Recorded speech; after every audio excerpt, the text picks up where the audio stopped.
Before we spoke, we carved. Before we wrote, we remembered with stone.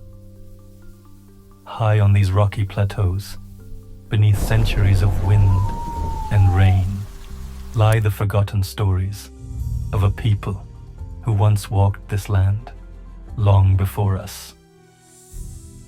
For thousands of years, these stories lay silent until someone noticed. We don't know their names, but they left us something etched into the earth, a memory, a message, a mystery. Today, we return to listen.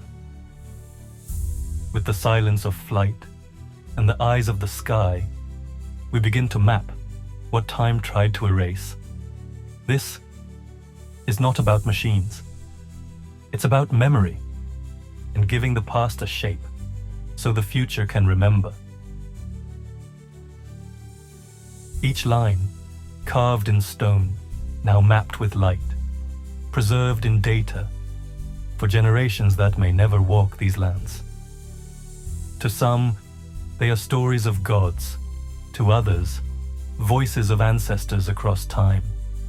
Across continents, we find the same hand, the same instinct, to remember, to draw, to leave a mark behind.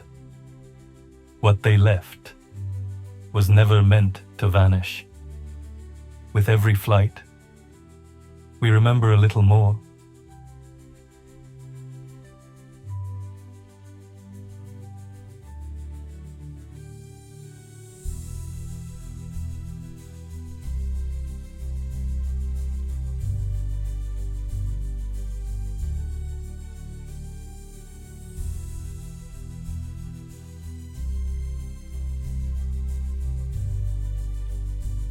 Before we spoke, we carved.